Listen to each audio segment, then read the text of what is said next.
What's up, guys? Bloodburger here, 2/13/2014, and some of you might have noticed and have been paying attention to my most recent videos, my Twitter account, my Facebook, this and that, and have probably come to the realization by now that I am retired out of the YouTube game. I am done. I am not making any more videos. Well, not like the ones I used to make anyway. But I've decided to give back to you guys by making this kind of how-to video on how to succeed at YouTube, how to maybe make something of yourself on Twitch, and how to cash in on the CPM game. So get a pen and pad, get ready to take some notes, and pay attention, because if you're interested in this sort of thing, I've got a lot of valuable information for you. So sit tight, listen up. Alright, so you're probably wondering, who the hell is this guy? Why should I listen to him? Well, if you look up in the corner there, you probably notice that I've got quite a bit of subscribers. I've got quite a bit of views as well. So I kind of do know what I'm talking about when it comes to the YouTube game. When it comes to my actual background, before I started all of this stuff, actually way back in like 2001, I was a game tester, a QA tester for Activision. I worked all over the place, THQ.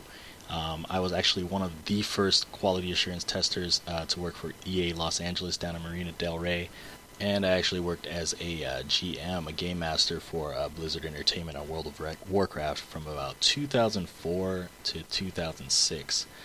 Multiple tours at multiple game companies, so I've been in games for quite a while now. Did that until about 2011, when I decided to give that up and start doing something different. I was tired, I was burnt out, wanted to do something for myself, decided after a few odd jobs as a manager at GameStop, did a little bit of sales, decided that I didn't want to work for anybody anymore, so I decided to make my own YouTube channel.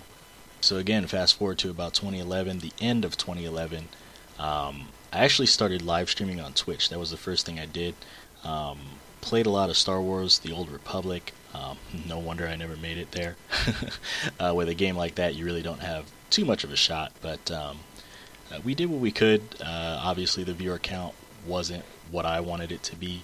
I was very unhappy with that and decided that I would take the show on the road, pack it up, move to YouTube. The first video I did on YouTube was actually the how to stream. Well, no, actually I uploaded a few Star Wars videos and a couple of odd things here and there, like some League of Legends junk from off of the stream, and actually some of the old Soul Calibur stuff. That was actually the origins of that. The matches with Justin Wong, Arturo Sanchez, that kind of launched my YouTube career. But I really didn't make it. I really didn't start getting recognition until I did my how to stream PC games with XSplit video. I think that's like my second or third highest view counted, or whatever, highest viewed video. So yeah, that's kind of how I got into the game, why I started my channel, and the early beginnings. Fast forward to now, 2014, just under 3 years later. I've got close to 10,000 subs, almost 8 million video views, so you can kind of say that I've had limited success. Obviously it's not huge success like a PewDiePie or even like a Maximilian or a Spooky, or someone who's kind of in that mid-range. I'm kind of better off than the average YouTuber. The average YouTuber won't even make it to 1,000 views, sadly enough.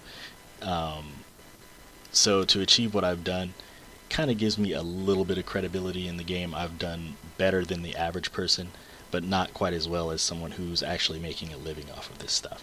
So right now I'm not going to really go into the pitfalls of this whole game, the YouTube thing, the Twitch thing. I'm just going to give you my reasonings for retiring and not doing this anymore. And that's basically because I can't live off of it. I mean, when you do this, yeah, you start for the love of the game and wanting to do it out of just wanting to share things with people.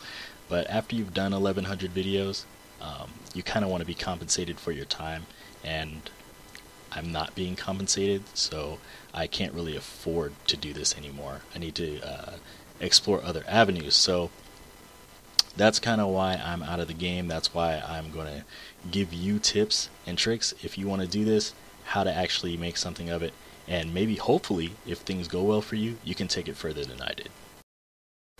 Alright, so let's kind of talk about the negatives of doing this. Okay, now this is where I try my hardest to talk you out of this, okay, because the world does not need you. Alright, there's a million people that are lined up to make videos and force feed content down YouTube audiences' throats. No one needs you. You're not special. The first thing that you need to make yourself aware of is that you're in competition with 3 gazillion people from all over the world, not only in English speaking nations, but everywhere. I'm talking about Japan, Africa, Italy, Belgium, Germany, Norway, Sweden, wherever you can think of.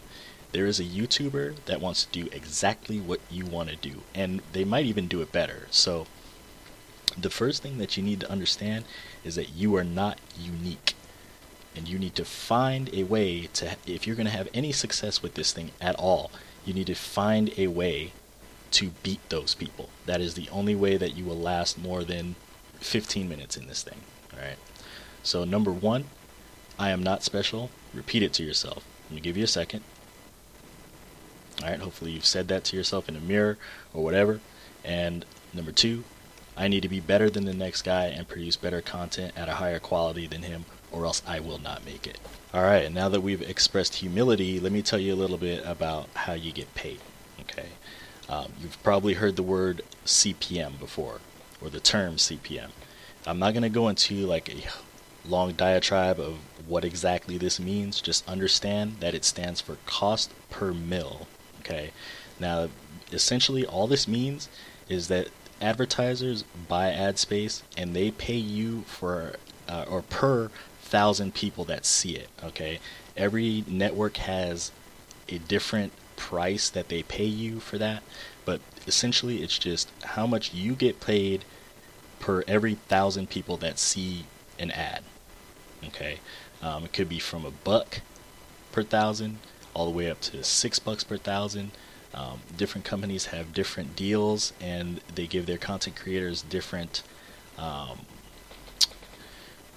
payment arrangements based on how many views you're getting, how much traffic you're expected to do, etc., etc. Just understand that that's essentially how you get paid. You can Google that. It's pretty simple. It'll explain in more detail exactly what CPM is. Okay. Now that that's out of the way, let's talk a little bit about ad blocking. Okay. When I came into the game in 2011, I would say when I got partnered, I believe it was in March of 2012, I would say maybe 20 to 30% of my ad revenue was ad blocked, meaning people have ad blockers that will stop YouTube ads from popping up on your videos, and essentially stop you from getting paid. Okay, when I retired last month, or this month rather, I would say I get ad blocked maybe 80%. Yeah, maybe like 80 to 85% of my ad revenue is blocked. Alright, so people have gotten smarter. They have devised ways and found out about programs such as AdBlock Plus, which will save them time from having to sit through 5 seconds of an ad at the start of your video. People don't want to do that these days. Their time is valuable, or they say it's valuable, and they want everything right now, so they can't be bothered to sit through a 5-second clip at the beginning of your video. So understand this, know it, embrace it. On YouTube, you're gonna face it. If your people aren't 100% true to you and loyal to you, you will see quite a bit of ad blocking, and that's just the sad truth of it. Okay, now that presents a problem on YouTube because ads are the only way that we get paid up here, right? On Twitch, it's a little bit different because there's a sub button and donations and things of that nature, but we're going to go into that later. Okay, after CPM and ad blocking, let's talk a little bit about saturation of the market. That's essentially what I mentioned at the beginning of this segment, that you are not special. You're in competition with 100 million people that want to do the exact same thing as you. Nobody wants to get up at 5 o'clock in the morning, drive 2 hours to a job, and work 8 hours a day. They want to sit at home, play video games, and get paid, right? So there's 10 million people that you're in competition with. So that means when Titanfall comes out next month, you're all hype, you ready to go get it, GameStop midnight release, whatever, however you plan on getting the game, and I'm going to pop that bad boy in at midnight, and I'm going to stream that shit so that everybody can see it. Wrong. Maximilian streamed it yesterday. So while you're waiting for the game, he's already streaming the beta, has 10,000 people looking at it, right? And you're waiting for your copy, so you're already behind in the game, right? So what are you going to do to make it so that when that game comes out, it's fresh and appealing to a new audience, right? They've already seen the game. They know what to expect, right? On launch day, they're really not even trying to watch a stream. They're going to go out and get their own copy of the game, right? Or YouTube videos or whatever. So you've got to be thinking about ways to make those people put their controller down and want to come and see what you have to offer, right? So if you're just playing through the game, say you're going to do a let's play, right? What is it about you that's going to make them want to watch you play that game as opposed to them just playing it themselves, or them watching Max play it, or them just watching a live stream of somebody play through it, right? So thinking about what kind of content you're going to offer. Are you going to offer strategy? Are you pro at the game? Are you good? Do you get kill streaks? I mean, do you get a Titanfall? Do you get a mech every single game? Like, these are the things that you have to think about being better than the next guy, because there's going to be 100 guys that are lined up at that midnight release. They're going to race your ass home to stream it or put a YouTube video up before you do. Okay, so if you are still in, you say, hey, Blood, I don't care. I'm the best Titanfall player. I'm going to stream that shit when it comes out. Like, they're going to love my thing. Like, I just need to know where to go. Like, where should I be at? Where should I do this? Should I play on YouTube? Should I just make Let's Plays? Should I do a live stream on Twitch? Like, what's best for me? Okay, now that really comes down to what type of person you are. Me personally, I'm not overly charismatic. I'm not super excitable about the games. I'm not that entertaining.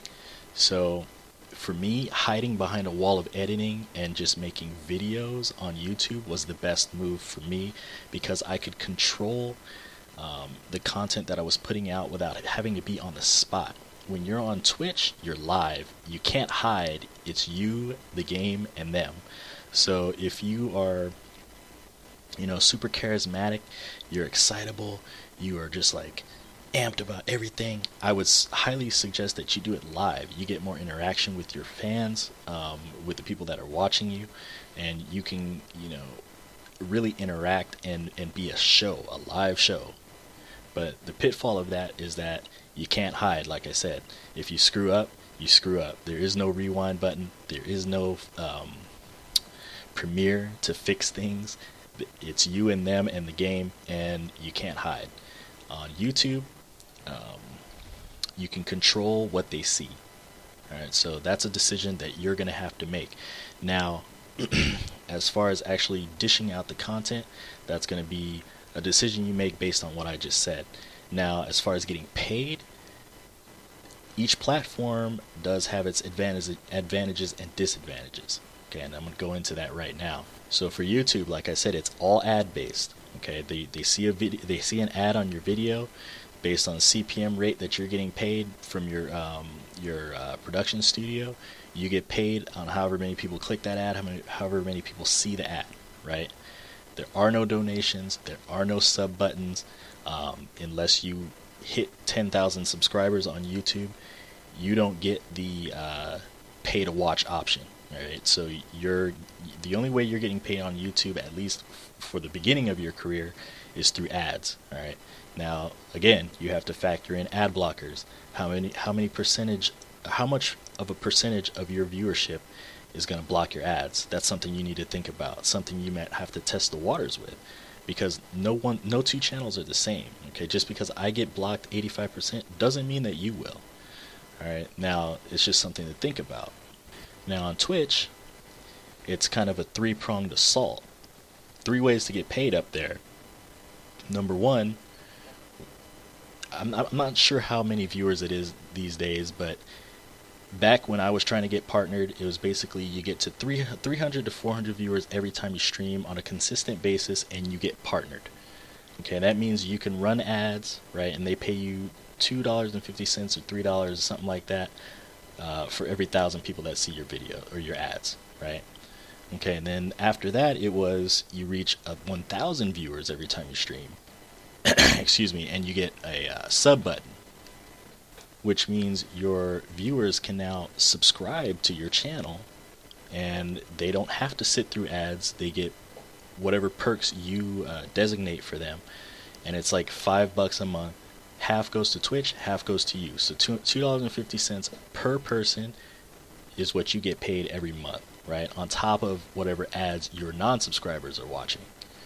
All right, and then after that, you can actually ask for donations. So for example, I was watching a famous World of Warcraft / Hearthstone streamer named Kungan. Very popular guy, you've probably heard of him. Awesome streamer, he's a great dude also. And his fans love him. There's a guy over there that pays him $30 to $100 every single day. He'll just give him a donation just out of the goodness of his heart, just for entertaining him, right? So that's another way you can get paid. Obviously, that's not something that you can count on, because that's, you're at the mercy of your viewers at that point. If they want to give you that money, they can. But that's something that they can also do on Twitch. That isn't, sure, you can ask for donations on YouTube, like at the end of a video or something. You can say, hey, donate, click this link and donate here, and it really helps me out, whatever. That's up to you, but a lot of people might look at that as begging. Now on a Twitch channel, you have a link discreetly placed at the bottom of the stream description or whatever, and if people are feeling it, they'll go ahead and do it, right? So that's the third way you can get paid there. So to run it down, CPMs and ads on YouTube. If you hit 10,000 subscribers, you do have the option to turn your channel into a pay-per-view channel. I haven't really heard of too many people doing that, so it's highly experimental. I don't know if it'll work or not. On Twitch, you got 3 ways to get paid: CPM ad-based, subscribe button, $2.50 a month, or and donations. Alright, so you got your platform. You've either chosen Twitch or YouTube. You're either making videos or doing a live stream. Now let's talk about keeping your audience happy and keeping your content fresh, not burning out, that sort of thing, and then go into a little bit of a conclusion. So one of the hugest pitfalls, or one of the hugest problems that I had as a live streamer and as a YouTuber also, was that I'm a jack of all trades. I like to play a lot of different shit, right? I'm not a one game type of guy. Like, I don't have a go-to game that I really sit for hours and hours on end and just master and grind on. And I think that was one of the things that hurt me in my career. When you first start out in this thing, you're going to want to have a game that you really excel at and love to play and want to genuinely show people and share your experiences in that game with. It also helps if this game is popular. So let's use 2 friends of mine as an example. The first is High Gaming, Lewis High Gaming over at High Gaming on Twitch. I'm sure you guys know him. Lovable Ty. He's one of my favorite people. Not only one of my favorite streamers, but one of my favorite people. And he is a Battlefield monster, right? He's pretty good at the game. I mean, he's not the best, but he's pretty good at the game. And he just spent a lot of time on it, okay? The other guy that I want to talk about briefly is BBG. Hey, it's BBG. I'm sure you guys know him. Call of Duty machine, right? The guy he's fucking amazing at it. He's really good at it, and he grinds on it. Like, you can probably catch him playing Call of Duty right now. Okay, so these guys, they have go-to games. All right, in the beginning of his career, Lewis was just really all about Battlefield, right? And like I said, big, the same thing with Call of Duty. So what they did was they built communities. They built a network of viewers that were like-minded, right? Everybody tuned in to see that game, right? They had something that they all had in common, that they loved to get together and watch, and enjoyed watching those guys play, right? So, and you'll probably see this with your favorite live streamers. Say, for instance, let's also talk about Kongor. King Kongor, he's one of the most successful Diablo 3 streamers, right? Whirlwind Barbarian, real monster with that game. Okay, now the thing that all of these three have in common is that they have a go-to game that they really excel at. They love to play it. People love to watch them play it, and they shared their experiences with their viewers, right? Now, all of these guys, at one point or another, decided that they needed a break. Okay, well, I mean, you're human. You can only play one thing for so long, right? Now, these guys were soaring. They had high viewership, great numbers, right? And then, say for instance, Kongor, let's talk about him first of all. He decided to switch to Hearthstone recently, right? And his viewers really got down on him and just were like, hey, where's the Diablo, right? The people had gotten used to seeing him playing a certain thing. Now, this is something that you've got to wrap your head around because it's really important. In the beginning of your career, people are going to associate you with something. Okay, for me, it was the Soul Calibur stuff. My people, they looked at me as the guy who made all of those cool Soul Calibur creations, right? When I tried to do other things, they either weren't interested, right? Or they just weren't coming to me for that. So, in the beginning, you're going to be pigeonholed. So what I suggest to you is to pick a game that you love with all your heart. You really want to share it with people, because at the very beginning, you're going to be stuck with that game. Now, for example, let's take another good example. Go back to Lewis, Battlefield player, right? He switched to, what was it, FIFA? FIFA happened to be really popular, so he's not the best example for this right now, but his viewership dipped a little bit. He lost a lot of his Battlefield fan base, right? Then when he ditched FIFA for Call of Duty, the shooter fans came back to him. So you're gonna see your viewership fluctuate based on what you do. Okay, so my advice to you is, in the beginning, pick a game or pick a genre even that you're really comfortable with, that you really want to spend some time with, because in the very beginning, you're going to need to build that foundation. Your people are going to come to you for one thing, and if you switch it too quickly, you're going to lose them. Okay? Very important that you wrap your mind around that, because that can make and break your channel. One of the biggest pitfalls that I encountered was that I wanted to do too much. Like, I wanted to play Diablo, I wanted to play Street Fighter, I wanted to play Dead or Alive, I want to play Forza, and it upsets the balance. I guess people get an upset stomach for too many games, if that makes any sense. I don't know if you guys get what I'm trying to say. So pick your genre, stick with it, ride it until you have a dedicated following, one that is paying you, and one that is giving you the results that you want, before you even dare to attempt switching. Because you can't change your game until you have a fan base that will watch whatever you do. Okay, let me say that one more time. You have to build a fan base that will watch whatever you do. You need to get it to the point where, hey, I'm not coming to watch Dead or Alive, I'm coming to watch Bloodburger. You get what I'm saying? So, your name is Joe. Joe plays Call of Duty. I'm not coming to watch Joe. Coming to watch Call of Duty. I'm coming to watch Joe play Call of Duty. And then eventually that turns into, I'm coming to watch Joe play WWE 2K14. You get what I'm saying?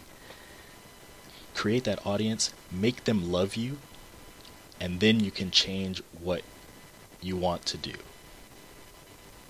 Hopefully that makes sense. So I think that's all I want to cover in this video. If there's a need for me to talk about more, I don't really make it a practice to read too many comments because people are very bitter. That's another thing I should have talked about. Just kind of developing a thick skin also. In the beginning, you're going to have viewers and comments of all shapes, sizes, colors, creeds, tactfulnesses, and you're going to encounter just about everything. So you got to take that stuff with a grain of salt. If you're to make it, you got to kind of let that stuff roll off of you. But again, I digress. I don't really make a practice of reading too many comments, but if there's a need for me to go into more depth about this stuff, I will. I want to wish you guys the best of luck. This thing is very difficult, especially now with the amount of people that are here trying to do this. Everybody wants to be a star. Everybody wants to be a pro gamer. Everybody wants to do this thing. So again, you're in competition. You're not special. You got to make your channel special. So yeah, that's really all I want to say in this video, guys. Hopefully you got something out of it. My name is Bloodburger. I'm retired now, so you probably won't see too much more from me. But as always, thanks for watching.